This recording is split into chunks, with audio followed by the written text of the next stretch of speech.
Hello दोस्तों, देख रहे हैं चैनल कैंपस न्यूज़। दोस्तों, दिल्ली विश्वविद्यालय के बीए प्रोग्राम के फर्स्ट ईयर के फर्स्ट सेमेस्टर और सेकेंड सेमेस्टर के हिंदी ए के जो है लैंग्वेज पेपर पे आज जो है हम चर्चा करने वाले हैं कि आपको जो है फर्स्ट ईयर के फर्स्ट सेमेस्टर और सेकेंड सेमेस्टर में जो है क्या क्या जो है इसका सिलेबस है, और साथ में जो है एग्ज़ाम की तैयारी के लिए जो है आपको कितना जो है पढ़ना है, और कुछ इंपॉर्टेंट टॉपिक पे जो है हम पढ़ेंगे और समझने की कोशिश करेंगे जो कि आपके एग्ज़ाम में आने वाला है।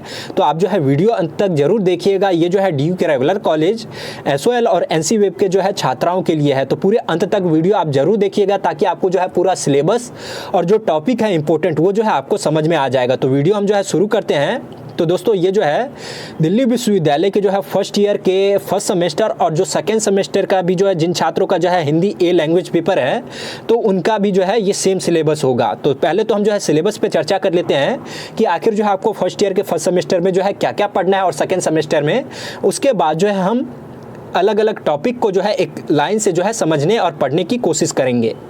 तो दोस्तों, आपको जो पढ़ना है फर्स्ट सेमेस्टर का जो सिलेबस है या फिर जो है सेकेंड सेमेस्टर का जो सिलेबस है, तो आपको मैं बता दूं इसमें जो है टोटल 4 इकाई है जो कि आपको पढ़ना होगा। और पहले इकाई में जो है टोटल 3 चैप्टर है, दूसरे इकाई में जो है 2 चैप्टर है, तीसरे इकाई में जो है 3 चैप्टर है, और फिर जो है चौथे इकाई में भी जो है 3 चैप्टर है। तो अब जो हम एक एक चैप्टर को लेके जो है हम चर्चा करते हैं। तो पहले इकाई में जो 3 चैप्टर आपको पढ़ना है उसमें पहला जो है आधुनिक भारतीय भाषाओं का उद्भव और विकास, यानी कि भाषाओं का जो है उद्भव कैसे हुआ, उसके बाद जो है उसका विकास कैसे हुआ, पहले चैप्टर में ये पढ़ना है। दूसरे में जो है हिंदी भाषा का परिचय एवं विकास, उसके बाद जो है हिंदी भाषा का जो है आपको परिचय इसमें समझाया जाएगा और उसका विकास जो है धीरे धीरे कैसे हुआ इसको लेके समझाया जाएगा। तीसरा जो है राजभाषा, राष्ट्रभाषा और संपर्क भाषा के रूप में हिंदी को जो है बताया जाएगा, यानी कि इसमें जो है आपका राज्य भाषा क्या है, उसके बाद यानी कि आप जो जहाँ पैदा होते हैं उसको जो है राज्य भाषा कहा जाता है। उसके बाद जो है राष्ट्रभाषा, यानी कि जो है आपके जिला में जो है या फिर जो है देश भर में जो है भाषा जो मुख्यतः जिससे बोली जाती है उसको राष्ट्रभाषा कहा जाता है। उसके बाद जो है संपर्क भाषा, यानी कि किस भाषा से आप जो है संपर्क करते हैं, तो इसमें जो है ये समझाया जाएगा। उसके बाद जो है दूसरी इकाई में जो आपको पढ़ना है हिंदी साहित्य का इतिहास, इसमें जो है पूरे डिटेल में जो है समझाया जाएगा कि हिंदी का साहित्य का जो है क्या इतिहास रहा है और ये जो अभी तक कहाँ तक आया हुआ है। उसके बाद जो है दूसरा जो है हिंदी साहित्य का इतिहास, यानी कि दोनों में जो है यही पढ़ाया जाएगा आपको। उसके बाद जो है तीसरे में जो है कबीर, हिंदी को लेके जो है कबीर पे चर्चा किया जाएगा। उसके बाद जो है भूषण पे चर्चा किया जाएगा। उसके बाद जो है बिहारी पे जो है चर्चा किया जाएगा। फिर जो चौथा है हिंदी में जो है जयशंकर प्रसाद, नागार्जुन और रघुवीर शाही का जो है इन्होंने जो है हिंदी के जो है लेखक और कवि रहे हैं, तो इस पे जो है चर्चा किया जाएगा। तो अब जो है हम शुरुआत से जो है स्टार्ट करते हैं। सिलेबस आपको जो है समझ में ही आ गया कि क्या क्या। अब जो हम शुरुआत से जो है इकाई ए से जो है पहले इकाई से जो है शुरू करते हैं और समझने और पढ़ने की कोशिश करते हैं। हम जो है शॉर्ट में इसको समझेंगे और पढ़ेंगे क्योंकि आपको जो है ये वीडियो जो है लगभग आधे घंटे में ही जो है ख़त्म कर दिया जाएगा। तो आप जो है इसको, एक मेरा सजेशन यही है कि जो भी छात्र हैं या फिर छात्राएं हैं, आप जो है खुद से भी जो है पूरे चैप्टर को जो है एक बार अच्छे से पढ़ लीजिएगा। बाकी हम जो है शॉर्ट में आपको जो है मोटा मोटी जो है इंपॉर्टेंट टॉपिक जो है आपको समझा देता हूँ। तो दोस्तों, यहाँ पे देख सकते हो आधुनिक भारतीय भाषाओं का उद्भव और विकास, जिसमें आपको जो है ये पढ़ना होगा। तो शॉर्ट में भी जो है अगर आप इसका जो है शुरुआत कर लेते हो, यानी कि एक पेज जो है अगर पढ़ लेते हो, तो आपको मोटा मोटी जो है सारा चैप्टर का मूल जो है आपको समझ आता है। तो हम जो है शुरुआत करते हैं।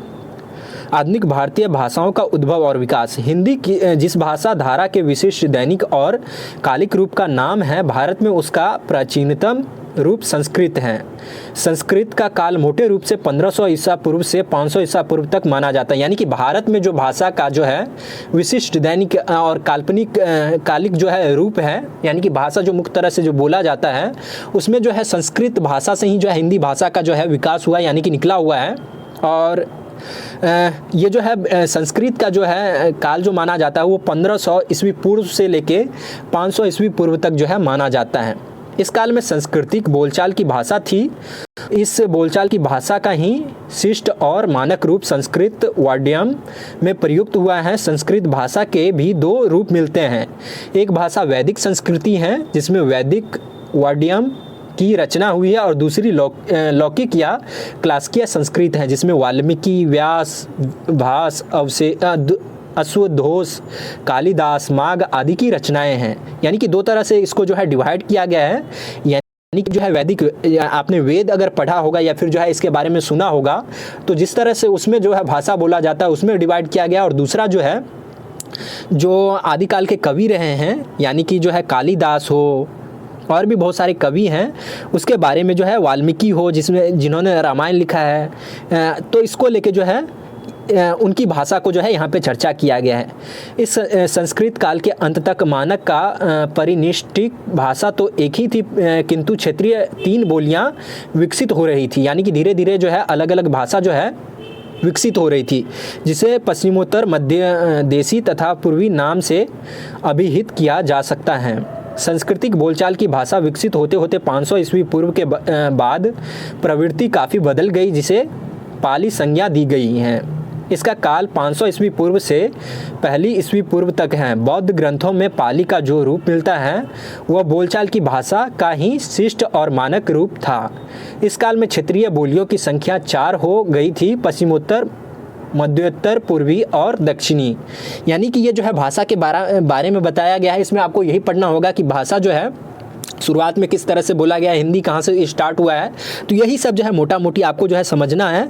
और अगर आप खुद से जो है अच्छे से पढ़ेंगे, मेरा सजेशन यही है, सभी छात्रों को मैं बार बार यही कहता हूँ कि आप जो है पहले तो एक बार जो स्टडी मटेरियल अगर आपको मिला है या फिर जो ये स्टडी मटेरियल है इसको भी जो आप डाउनलोड कर लेते हैं। दिल्ली विश्वविद्यालय के स्कूल ऑफ लर्निंग की ऑफिशियल वेबसाइट है जो कि sol.du.ac.in है, तो इस पर जाके आप जो है ये सिलेबस जो है डाउनलोड कर सकते हो, इसका स्टडी मटेरियल भी जो है डाउनलोड कर सकते हो।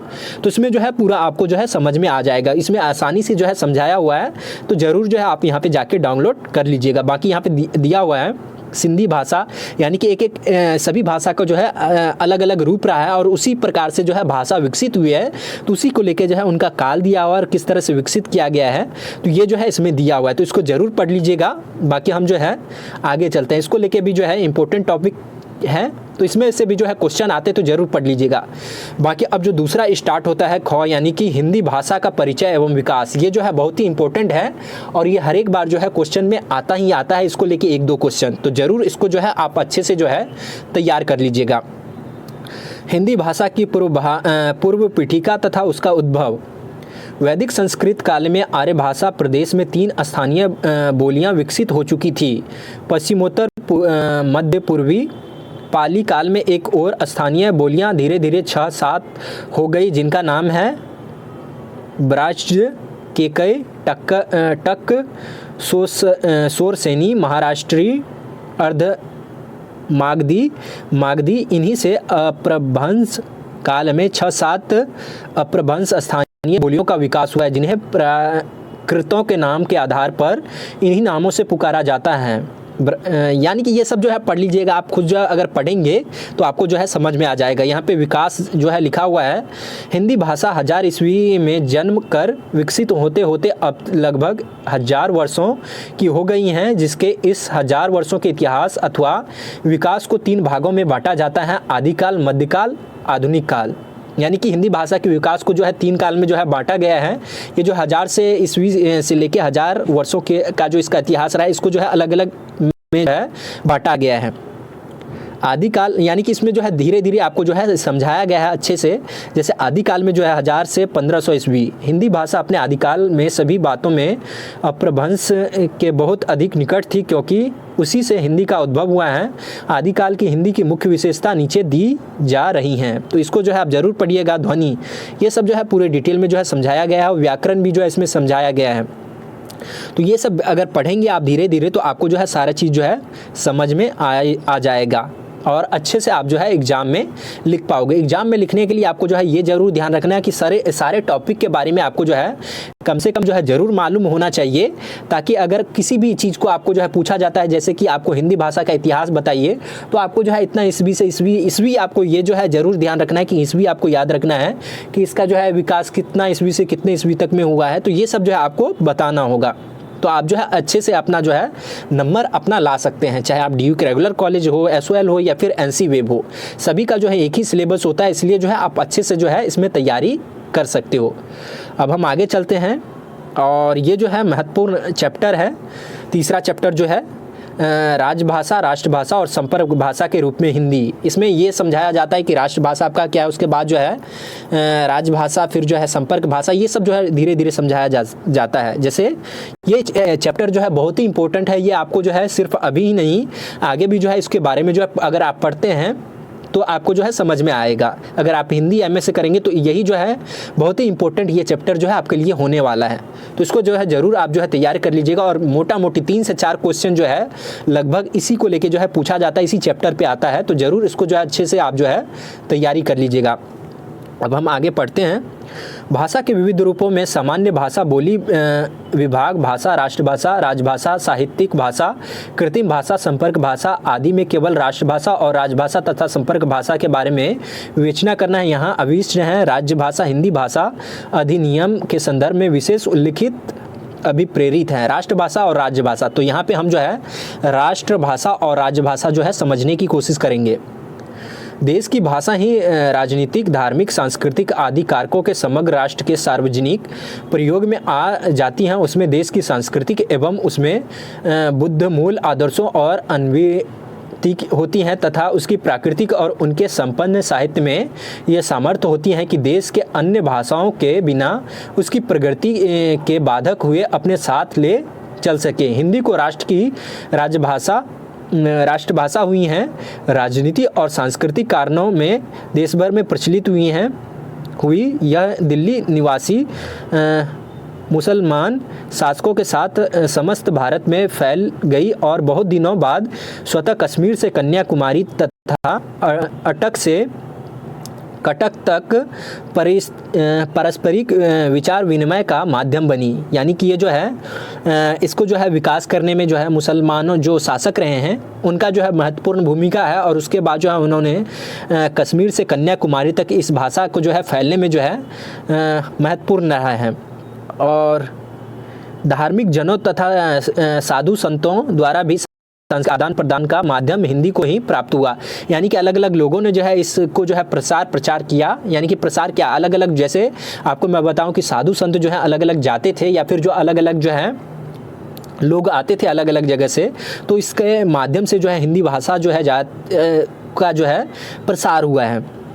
अनेक विरोधों के होते हुए भी हिंदी को राष्ट्रभाषा का पद प्राप्त हुआ और क्रमशः बंगाली, मराठी, गुजराती, तमिल, तेलुगु, मलयालम और कन्नड़ जैसे हिंदी क्षेत्रों में भी लोकप्रिय होती जा रही हैं। यानी कि हिंदी भाषा को लेके जो है बहुत सारे विरोध हैं, पॉलिटिकल कारण है इसको लेके, और ये जो है राजनीति है एक तरह से। तो इसी को लेके जो है यहाँ पे कहा गया है, जैसे हिंदी को लेके जो है आप देखेंगे कि कहीं पे जो है हिंदी को लेके जो है मुख्य भाषा बनाने का जो है विरोध किया जा रहा है। वहाँ पे कहा जा रहा है कि हमारा जो भाषा है, लैंग्वेज जो उस स्टेट का भाषा है वही जो हमारा मुख्य भाषा है, तो यही जो है हम इसका जो है प्रयोग करेंगे। कई बार एग्जाम में भी जो है इस तरह को लेके होता है कि एग्जाम जो हमारे जो अपना लैंग्वेज है उसमें करवाया जाए, तो इस तरह के जो लेके जो है कई बार विवाद होता रहता है। तो हम जो है इस पे नहीं जाएंगे, हम जो है भाषा के रूप में ही जो है इसको जानने की कोशिश करेंगे।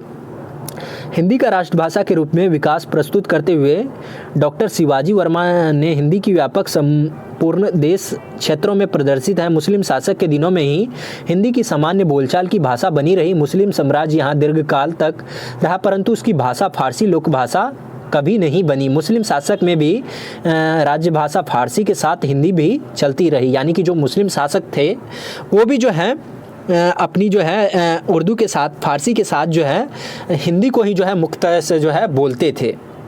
ईस्ट इंडिया कंपनी ने भी इस परंपरा सन 1830 ईस्वी तक जारी रखी। यानी कि ईस्ट इंडिया कंपनी जब भारत में आता है तो उसके बाद भी जो है 1830 तक इस भाषा को जो है जारी रखा जाता है। 19वीं सदी का समय हिंदी के सर्वोन्मुखी विकास की दृष्टि से महत्वपूर्ण है। खड़ी बोली का गद्य का निर्माण इसी काल में हुआ है। यानी कि जो है 19वीं सदी जो है हिंदी भाषा का जो है विकास होने का जो है महत्वपूर्ण समय माना जाता है, और इसी में जो है खड़ी बोली का जो है निर्माण काल भी जो है माना जाता है। राष्ट्रीय विकास में उस देश की राष्ट्रभाषा के अतिरिक्त वहाँ की राज्य भाषा का भी विशिष्ट महत्वपूर्ण है। दोनों में अंतर यह है कि राष्ट्रभाषा किसी राष्ट्र की आत्मा है और राजभाषा वहाँ का मुख्य।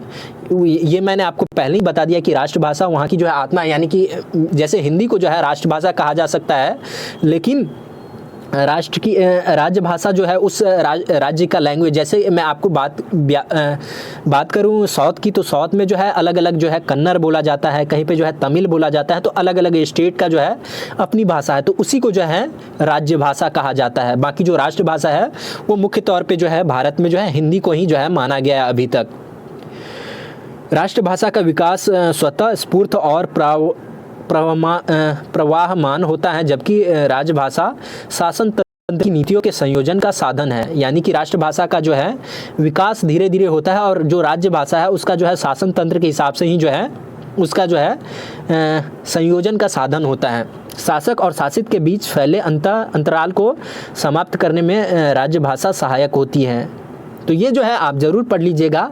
हमने जो है मोटा मोटी लगभग जो है समझा दिया आपको। संसद काल में जो है संचालन की भाषा, यानी कि इसमें अलग अलग चीज़ों को लेकर जो है चर्चा किया गया है और भाषा को लेकर जो है बहुत सारे डिबेट भी है। इसमें जो है पॉलिटिकल साइंस में भी जो है इसको लेकर जो है काफ़ी डिबेट में है, जो अलग अलग जो है भाषा का जो है हिंदी लैंग्वेज को जो है विरोध भी कई स्टेट में जो है किया गया है कि वहाँ पे जो हमारी मुख्य भाषा जो है ये हो नहीं सकती है। तो इसी को लेके जो है ये भी इसमें भी जो है चर्चा किया गया, तो ये भी जो है ज़रूर आप जो है पढ़ लीजिएगा। बाकी अब हम आगे चलते हैं और अब जो हम इकाई 2 पे आ चुके हैं, हिंदी साहित्य का इतिहास। इसमें जो है हिंदी साहित्य का इतिहास बताया गया है, तो हम जो है शॉर्ट में इसको समझेंगे और फिर जो है हम आगे चलेंगे। तो दोस्तों आदिकाल पहला जो दिया हुआ इसमें हिंदी साहित्य के प्रारंभ से लेकर अब तक के विकास को विभिन्न प्रवृत्तियों, रचनाओं, कृतिकारों और विशेषताओं की जानकारी अवश्य है। उसके पाठ्यक्रम में हिंदी कविता, प्रत्येक काल की प्रमुख धाराएं और हिंदी गद्य विधाओं का विकास, नाटक, उपन्यास, कहानी और निबंध निर्धारित किए गए हैं। इसी उद्देश्य से इस पाठ के द्वारा आपको हिंदी साहित्य के इतिहास के संबंध में संरक्षित जानकारी देने के लिए अलग अलग शीर्षकों के अधीन आदिकाल काव्य धाराएं, भक्तिकालीन काव्य धाराएं, रीतिकाल काव्यधाराएं एवं आधुनिक कालीन काव्यधाराओं पर अध्ययन सामग्री भेजी जा रही हैं। आशा है कि आप इसे ध्यान से पढ़ेंगे और हिंदी साहित्य के इतिहास का परिचय प्राप्त करेंगे। तो दोस्तों यहाँ से इसको जो है ध्यान से ज़रूर पढ़ लीजिएगा। इसमें पूरे डिटेल में जो है आपको एक एक चीज़ जो है आसान भाषा में जो है आपको समझाया गया है, जो कि आपको जो है समझ में आ जाएगा। आप जानना चाहेंगे कि साहित्य के इतिहास में काल विभाजन या भिन्न भिन्न युगों में विभिन्न नामों के सार्थकता क्या है। किसी विशेष युग में खास ढंग से ही रचनाएं प्राप्त मिलती हैं, खास प्रकार की प्रवृत्तियों की प्रमुखता होती है। अंततः इन्हीं के आधार पर उस युग का नाम रख दिया जाता है। यानी कि अलग अलग युग में जो है अलग अलग प्रकार से जो है चीज़ें विकसित होती रहती हैं और इसमें जो है इतिहास में जो है भाषा साहित्य को लेके भी जो है अलग अलग काल में जो है अलग अलग प्रकार के जो है साहित्य आई है, तो वो भी जो है इसमें बताया गया है और उसकी जो है चर्चा की गई है। तो यहाँ पे देख सकते हो नामकरण भी जो है हिंदी साहित्य के आदिकाल के नामकरण के संबंध में विविध दृष्टिगोचर होते हैं। किसी साहित्य युग का नामकरण उनकी मुख्य प्रवृत्तियों के आधार पर किया जाता है, यानी कि किस काल में जो है कौन सा प्रवृत्ति जो है, यानी कि साहित्य के तौर पे जो है कौन सा चलन ज़्यादा है, तो उसी को लेके जो है उस पर जो है नाम भी जो है उसका रखा जाता है। तो यही इसमें जो है कहा गया है, तो ज़रूर जो है आप पढ़ लीजिएगा। जैसे इन्होंने जो है दो चीज़ जो है बहुत ही इंपॉर्टेंट यहाँ पे इन्होंने दो आदमी का जिक्र किया है, श्री राहुल संस्कृतायन का, जिसको जो है भाषा को लेके उन्होंने जो है विकास में जो है महत्वपूर्ण भूमिका माना जाता है, और दूसरा जो है आचार्य हजारी प्रसाद द्विवेदी। तो आप जो है पहले तो हम राहुल संस्कृतायन को जो है जानते हैं। राहुल संस्कृतायन ने प्रभंस तथा हिंदी की इस युग की सिद्ध सामंत युग कहा है। प्रसिद्ध नामकरण बहुत दूर तक तत्कालीन साहित्य प्रवृत्ति को स्पष्ट करता है। इस काल में सिद्धों के साहित्य की प्रधानता है तथा सामंत शब्द चारण कवियों की एक स्तुतिकरण रचनाओं के प्रेरणा सूत्र की ओर संकेत करता है। यह नाम के अधिक प्रचलित नहीं हो सका, साथ ही इस नाम ने जैन साहित्य तथा लौकिक साहित्य का बोध नहीं होता है। राहुल भी अपभ्रंश तथा पुरानी हिंदी को ही एक ही मानते हैं और साथ ही युग की रचनाओं और मराठी, उड़िया, बंगाली आदि की नीति भी स्वीकारते हैं। इस प्रकार सिद्ध सामंत युग नाम की तत्कालिक साहित्य की प्रवृत्तियों को स्पष्ट करने में असमर्थ हैं। तो ये जो है अलग अलग परिस्थितियाँ भी जो है यहाँ पे दिया हुआ है, जैसे राजनीतिक परिस्थितियाँ दिया हुआ है, धार्मिक परिस्थितियाँ दिया हुआ है, सामाजिक परिस्थितियाँ दिया हुआ है। तो यानी कि जो है इसके बारे में बताया गया है, तो ये सब जो है ज़रूर पढ़ लीजिएगा। साहित्यिक परिस्थितियाँ, हिंदी के आदिकाल साहित्य के प्रमुख धाराएँ, ये सब जो है पूर्व जो है पढ़ लीजिएगा। वीर काव्य धाराएं, ये सब जो है आपको जो है काफ़ी एग्ज़ाम में जो है ये सब टॉपिक जो है आपको हेल्प मिलेगी एग्ज़ाम में कम समय में जो है तैयारी करने के लिए। तो ज़रूर जो है ये सब जो है ज़रूर पढ़ लीजिएगा। बाकी अगर कोई सवाल है या फिर अगर आप चाहते हैं किसी और भी टॉपिक पे आपको जो है अच्छे से समझाया जाए तो उसका लिंक जो है डिस्क्रिप्शन में डाला हुआ है हमने इंस्टाग्राम का, तो वहाँ पे जो है आप हमें जो है बता सकते हैं, हम जो है नया वीडियो जो है इसी पे बनाएंगे। तो ज़रूर जो है आप पढ़ लीजिएगा इसको। बाकी अब जो है हम आगे चलते हैं और आगे जो है हम अगले चैप्टर पे चलेंगे, यानी कि अगले टॉपिक पे भी जो है चलेंगे और से जो है समझना स्टार्ट करेंगे। जैसे भक्ति काल पे अब जो है हम आ चुके हैं। आदिकाल के बाद हिंदी में भक्ति साहित्य का उदय हुआ। राजनैतिक और सामाजिक कारणों से भक्ति की प्रवृत्ति बढ़ी तो भक्ति साहित्य में भी हुई। यह भक्ति काव्य उसके वर्ण विषय के आधार पर दो वर्गों में विभाजित किया गया। निर्गुण भक्ति काव्य, सगुण भक्ति की निर्गुण धाराएं भी दो शाखाएं हैं, ज्ञान श्रेयी और प्रेम श्रेयी। इसी प्रकार सगुण भक्ति धारा की दो शाखाएं हैं, राम भक्ति शाखाएं और कृष्ण भक्ति शाखाएं। तो दोस्तों ये जो है अलग अलग चीज़ जो है आपको जो है शाखाएं समझाया गया इसमें, तो ये जो है आप जो है पढ़ लीजिएगा। प्रश्न हो सकता है कि वे कौन सी परिस्थिति थी जिसके कारण ज्ञानाश्रयी साहित्य लिखा गया। आइए इस परिस्थितियों को समझे। तो धार्मिक परिस्थितियाँ, राजनीतिक पढ़ने को मिलेगा, तो यहाँ पे जो है आप ज़रूर पढ़ लीजिएगा। जैसे आपको जो है धार्मिक परिस्थितियाँ आपको मैं बता देता हूँ। प्राचीन भारतीय में वैदिक धर्म का बोलबाला था, एक सद विप्रा बहुधा वदंती, अर्थात भगवान एक ही है परंतु लोग उसे अनेक नामों से पुकारते हैं के अनुसार लोग एक ईश्वर का मन में एकांत स्वर में ध्यान किया करते थे। यदि वे यज्ञ द्वारा वायुमंडल शुद्ध जो हमने जो समझा दिया है मोटा मोटी, तो ये सब जो है आपको पढ़ना है। जैसे यहाँ पे जो है डायग्राम के माध्यम से जो है समझाने की कोशिश किया गया है भक्ति काल को। जैसे भक्ति काल में दो तरह के जो है चीज़ थे, दो इसमें जो है निर्गुण भक्ति थे, सद्गुण भक्ति थे।